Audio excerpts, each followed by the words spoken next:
देश में 100 लोकसभा सीटें ऐसी हैं जहां पर 20% मुस्लिम आबादी है वोटर्स की।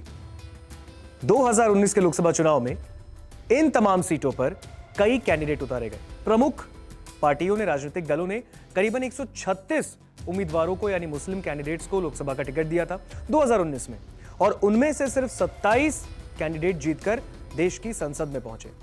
इस बार अगर 2024 के लोकसभा चुनाव की बात करें तो इस चुनाव में कई मुस्लिम कैंडिडेट्स का टिकट काटा गया जो पहले से ही पार्टी के सांसद थे, लेकिन उनका टर्म जो है आगे नहीं बढ़ाया गया।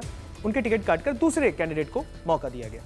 इनमें से अगर 2024 के लोकसभा चुनाव की बात करें तो आज की रिपोर्ट में हम आपको बताने वाले हैं मुस्लिम उम्मीदवार कितने जीते, यानी जो भी मुस्लिम कैंडिडेट्स रहे। इस बार के लोकसभा चुनाव 2024 में नतीजे आ चुके हैं। एनडीए 300 के अंदर ही सिमट गया। इंडिया अलायंस ने कांटे की टक्कर दी, एक मजबूत विपक्ष की भूमिका निभाता दिख रहा है। हालांकि सरकार को लेकर अभी भी असमंजस की स्थिति है। लोग बात कर रहे हैं कभी भी कुछ भी खेला हो सकता है।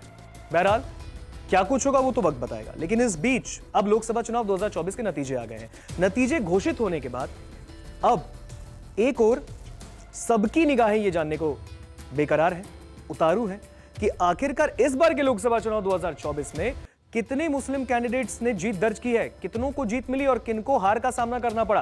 तो आपको बता दें हमारे पास कैंडिडेट नेम सामने आ गए हैं।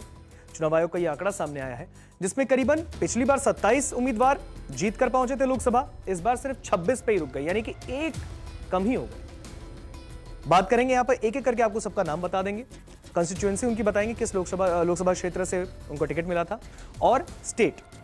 तो सबसे पहले शुरुआत करेंगे इकरा चौधरी की, समाजवादी पार्टी की उम्मीदवार। उनको उत्तर प्रदेश के कैराना लोकसभा सीट से सपा ने टिकट दिया था और उन्होंने जीत दर्ज की। इकरा चौधरी संसद पहुंच गई हैं। दूसरे नंबर की बात करें मुहिबुल्ला, रामपुर से कैंडिडेट, वो भी जीत गए। तीसरे नंबर पर आते हैं जियाउर रहमान बर्क, शफीकुर रहमान बर्क के पोते हैं। उनके निधन के बाद वो टिकट समाजवादी पार्टी ने उनको दिया। उसके बाद उन्होंने संभल उनके लोकसभा क्षेत्र है, वहां से उन्होंने जीत दर्ज की और अब वो पार्लियामेंट में जाएंगे। चौथे नंबर पर है अफजाल अंसारी, मुख्तार अंसारी के भाई, बसपा के भी नेता रहे। फिलहाल सपा ने उनको टिकट दिया गाजीपुर से और गाजीपुर से उन्होंने जीत दर्ज की, एनडीए के प्रत्याशी को हरा दिया।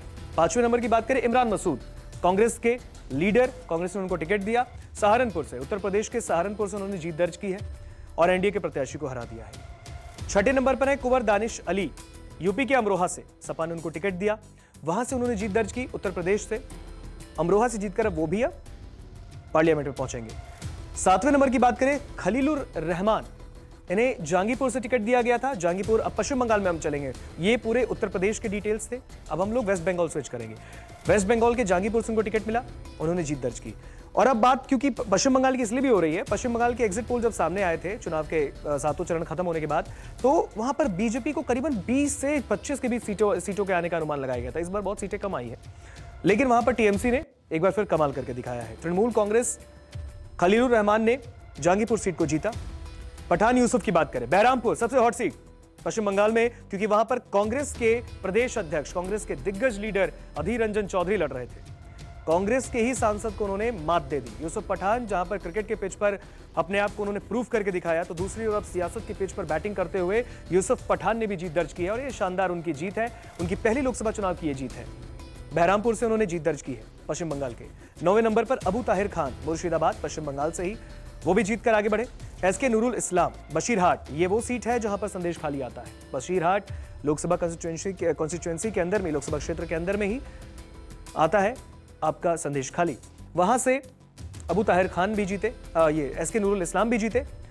बात अगर करें इससे आगे बढ़े पश्चिम बंगाल की एक और सीट उलुबेरिया, वहां से साजिदा अहमद ने जीत दर्ज की। इसके बाद ईशा खान चौधरी ने मालदाह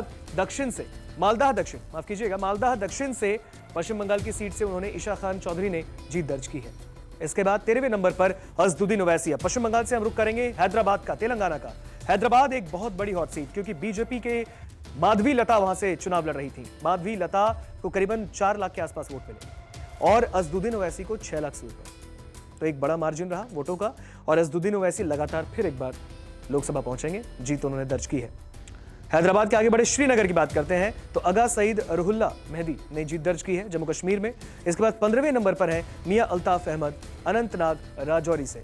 अनंतनाग राजौरी वो सीट है जहां से पीडीपी की महबूबा मुफ्ती भी चुनाव लड़ रही थी, चुनाव हार गई, और वहां से मियां अल्ताफ अहमद ने चुनाव जीता है। इसके बाद अगर बात करेंगे हम लोग 16वें नंबर की, अब्दुल राशिद शेख, इन्होंने जम्मू कश्मीर से जीत दर्ज की। उसके बाद 17वें नंबर पर है किशनगंज की बात करें, बिहार चलेंगे, बिहार में भी एक मुस्लिम उम्मीदवार ने जीत दर्ज की है, किशनगंज से मोहम्मद जावेद ने। बिहार के बाद असम की बात करें, धुबरी से रकीबुल हुसैन ने जीत दर्ज की है। उसके बाद करीमगंज, असम की एक और सीट, असम से 2 मुस्लिम कैंडिडेट जो है, प्रत्याशी जो है वो जीतकर लोकसभा पहुंचे हैं। हाफिज राशिद अहमद चौधरी करीमगंज से। उसके बाद अगर बात करें कर्नाटक की, बैंगलोर सेंट्रल, एक हॉट सीट, वीआईपी सीट, वहां से मंसूर अली खान ने जीत दर्ज की है। इसके बाद केरला की बात करते हैं, केरला में भी जो मुस्लिम उम्मीदवार है, मुस्लिम कैंडिडेट है, उन्होंने जीत दर्ज की। केरला की बात करें वडाकरा की, वडाकारा में शाफी परम्बिल ने जीत दर्ज की है। उसके बाद केरला के ही मल्लापुरम में ईटी मोहम्मद बशीर ने जीत दर्ज की। उसके बाद बात करें पोन्नानी भी केरला का एक सीट है, यानी केरला से इस बार 3 मुस्लिम उम्मीदवार चुनाव जीतकर देश की लोकसभा पहुंचेंगे। पोन्नानी से डॉक्टर एमपी अब्दुल समद समदानी ने जीत दर्ज की है। उसके बाद 24वें नंबर पर है मोहम्मद हनीफा, लद्दाख से, लद्दाख में भी चुनाव हुए, लद्दाख में जीत दर्ज की मोहम्मद हनीफा ने। उसके बाद लक्षद्वीप की बात करें, लक्षद्वीप से मोहम्मद हमदुल्ला सईद ने जीत दर्ज की है। लक्षद्वीप लोकसभा कॉन्स्टिट्यूंसी है, वहां से जीत दर्ज करके वो सीधे लोकसभा पहुंचे हैं।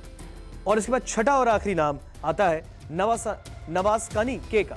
नवास्कानी के जो है वो तमिलनाडु के रामनाथपुरम लोकसभा सीट से उम्मीदवार रहे और उन्होंने जीत दर्ज की। तो अगर मैं बताऊं आपको, ये तमाम 26 ऐसे मुस्लिम उम्मीदवार हैं जिनको इस बार के लोकसभा चुनाव में जीत का चेहरा जिन्होंने देखा है, जीत का सेहरा उन्होंने पहना है। और तो और मैं आपको बता दूं, इसमें कई ऐसे नाम हैं और कई ऐसी सीटें उनकी रही जो हॉट सीट रही, लेकिन उन सीटों पर जीत दर्ज कर वो लोकसभा चुनाव जीतकर देश की सियासत में, यानी कि लोकसभा चुनाव में सीधे दिल्ली पहुंचे जीतकर। और मैं आपको बता दूं, क्योंकि पिछली बार जैसे मैंने आपको बताया करीबन 136 उम्मीदवारों को टिकट दिया गया था, जिसमें 27 ही जीतकर संसद पहुंचे। इस बार 26, एक सीटें कम हो गई, लेकिन ये प्रॉपर आंकड़ा जो है चुनाव आयोग का आंकड़ा है और इसमें 26 ऐसे मुस्लिम कैंडिडेट हैं जिन्होंने जीत दर्ज करके वो पहली बार जो है वो पहुंचेंगे देश की लोकसभा में। और दूसरी बात मैं आपको बता दूं, तमाम इसमें इंडिया अलायंस के कैंडिडेट हैं, यानी कि कहीं ना कहीं ये इंडिया का एक हिट फॉर्मूला रहा जिससे इतनी बड़ी बड़ी वीआईपी हॉट सीट्स मुस्लिम कैंडिडेट्स ने जीती है। नमस्कार, मैं हूं मानक गुप्ता।